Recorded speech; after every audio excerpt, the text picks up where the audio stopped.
Fear is wonderful. Now let me explain what I mean.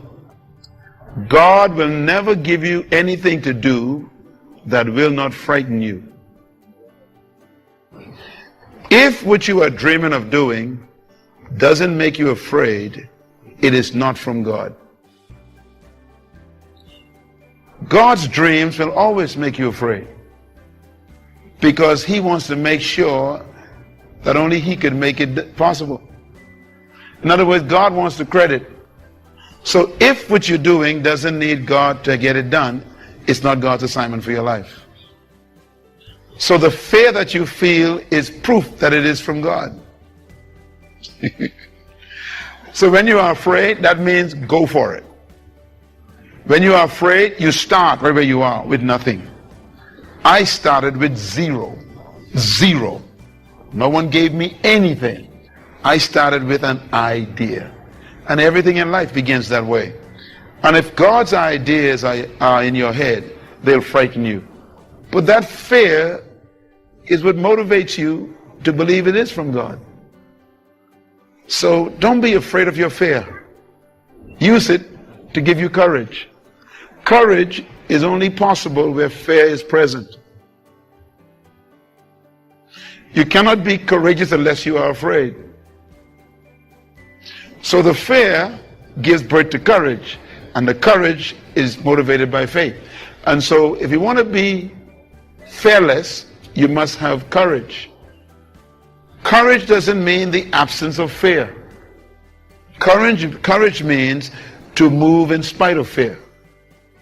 Fear is a sign that you have an assignment from God. Courage is the ability to do it in spite of the fear. So don't be afraid of your fear. Use it to create courage. It's a normal part of life.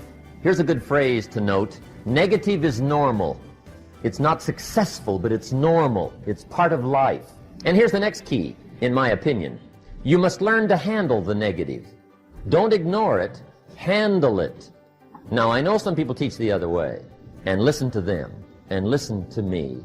And then make up your own mind. Right? Don't be a follower. Be a student. But I say you got to handle the negative. You don't have to live in it. You don't have to dwell on it. But you do have to handle it. My opinion. I know some people teach, just turn your head real quick and say, there's no weeds, there's no weeds, there's no weeds. They'll take your guard. So you've got to handle the negative. Here's what part of it is. It's called the great war between good and evil. And there is a war on. The minute you were born, you got involved in the war between good and evil, between darkness and light, between negative and positive, between evil and good, between tyranny and democracy, between weeds and human activity. I mean, the war is on. If democracy sleeps, guess who never? In the absence of light, guess what's automatic? Darkness. If good does not arouse itself and become active, guess what moves in? Evil. It's a war. A mental war, a physical war, a financial war, between enterprise and ease, between accomplishment and failure. It's a war. That's why there's an Old Testament phrase that gives the best advice for human activity when it says, 6 days labor, 1 day rest. Now, I'm sure we've taken that to mean, don't work all 7 days, take one off. Here's what it also means. Only take one off, or you're liable to lose the war. Now, we've got it down to 5 and 2. And maybe that's not too dangerous. I don't know. If God would have thought of 5 and 2, He might have made it 5 and 2. I don't know. You can't think of everything. But here's what it does mean. Enterprise is better than ease. If you rest too long, the jungle overtakes the village. Now, here's the good news about the war between good and evil. Evil is no match for good. But good must be active. Weeds are no match for human activity. But if you stand still, how far in will they come? All the way. They'll grow right up around your shoes. That's what the average years are after retirement. The war between good and evil, the weeds. You got to make sure you recognize the negative, handle it, deal with it, and then go on. Let's make a list of the diseases of attitude that can wreck all your chances to do well. One of the words that destroys everything is called neglect. Neglect. And I found this out. A week of neglect could cost you a year of repair. It isn't worth it. So what to be on the lookout for? Here's the list. If you were making it, you'd have the same list I've got. Right? We're not covering anything new tonight. This is a reminding session, not a teaching session. But it doesn't hurt to go over it again. Here's the list. Attitude diseases. Number 1 is indifference. The shrug of the shoulder. The guy's not even concerned. He's just drifting. This is called the mild approach to life. A disease known as mildness. The guy says, well, I can't see getting all that worked up. Well, to be any kind of winner, you gotta get worked up. There's one problem with drift. You cannot drift to the top of the mountain. And the good Lord said in the closing chapters of the Bible, here's the best way to live, one way or the other. That's best. Hot or what's next best? Cold is next best to hot. Not the half-baked middle, lukewarm, not too hot, not too cold. What a sad way to live. I think what it means is pick a direction and go with everything you got. Just pick one and go. Somebody says, yeah, but what if it's the wrong direction? You'll find out quicker. It won't take you 25 years to wake up and say, oh no, I've been walking the wrong road. I told my staff the other day, next best to prosperity is adversity.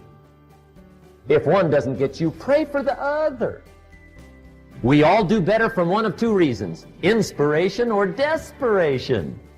And I don't wish anything bad on you tonight, but if you're not inspired, I hope a wagon comes down your rut. Whatever it takes to get you to try harder, read more, set your goals, and go for it. Somebody asked me one time, what quality would I pick if I wanted to work with somebody? And you know what I picked first? Number 1, strong feeling. Please, number 1, give me somebody that feels strong. About most anything, I don't even care. Just so they believe it. Even if they disagree with me. Wonderful. Just so they disagree vigorously. I'm not saying it's easy to win those kind of people to your point of view, but I'd rather do that. They're staking everything on the small probability of exceptional status in a narrow domain. But it's hard on them. They don't have a life. It's very difficult for them to have a family. They don't know how to take any leisure activity. Like, they get very one-dimensional. Now, it may be that unidimensionality is the price you have to pay to be exceptional at one thing.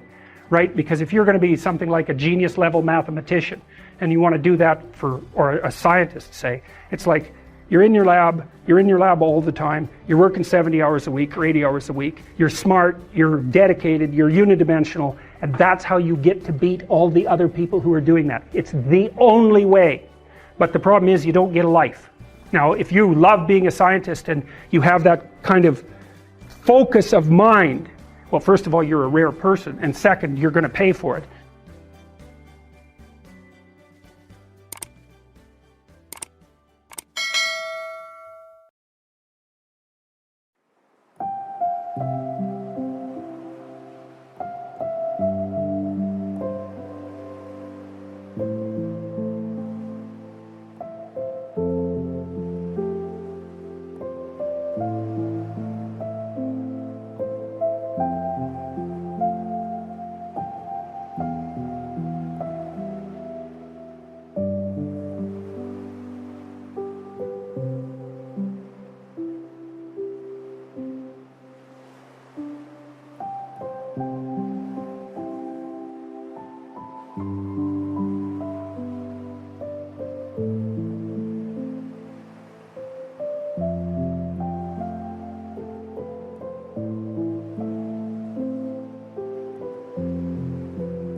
you.